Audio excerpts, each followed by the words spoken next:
Welcome to KDS channel.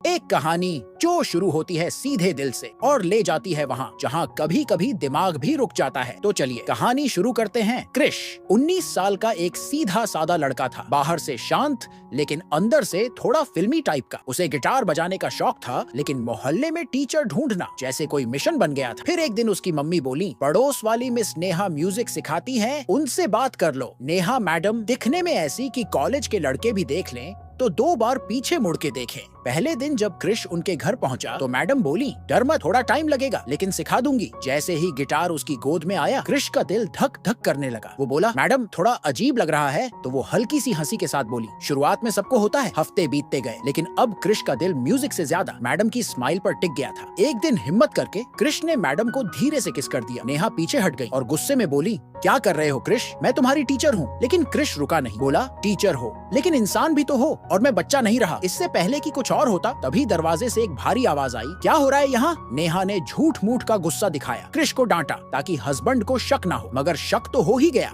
अगला दिन क्रिश नहीं आया तो नेहा खुद उसके घर गई लेकिन नीचे एक नीला निशान। क्रिश बोला, ये कैसे हुआ। नेहा बोली, कुछ नहीं, किचन में गिर गई थी। लेकिन क्रिश समझ गया, बोला, अगर वो तुम्हें फिर मारेगा ना तो मैं उसे छोड़ूंगा नहीं। अब रिश्ता म्यूजिक से आगे बढ़ चुका था। तभी मम्मी आगे पूछा, ये कौन है। क्रिश बोला, मम्मी ये मेरी म्यूजिक टीचर है। नेहा जैसे ही मुड़ी मम्मी चौंक गई, अरे तू कॉलेज में मेरी बेस्ट फ्रेंड थी तू। माहौल थोड़ा हल्का हुआ लेकिन मम्मी ने नेहा के चेहरे पर निशान देखे। पूछा, ये किसने किया। नेहा चुप रही लेकिन मम्मी सब समझ गई। मम्मी ने उसे कुछ दिन वहीं रुकने को कहा। उधर क्रिश के अंदर वाला हीरो जाग चुका था। उसने नेहा का हाथ पकड़ा, चलो मैं अपना कमरा दिखाता हूँ। मगर कमरा तो बस बहाना था। नेहा मना करती रही लेकिन क्रिश नहीं रुका। तभी दरवाजे में मम्मी आ गई। नेहा चुपचाप पीछे हट गई। मम्मी को शक हुआ, पूछा, वो कहाँ है। क्रिश बोला, वो तो फ्रेश होने चली गई है। मम्मी चली गई और क्रिश फिर से शुरू हो गया लेकिन मम्मी ने सब देख लिया। पिछवाड़े से अगला सीन, मम्मी ने आवाज लगाई, क्रिश नीचे आओ। जब वो नीचे आया तो आंखें फटी की फटी रह गई। नेहा का हस्बैंड वहाँ था। मम्मी ने उसे बुलाकर कहा,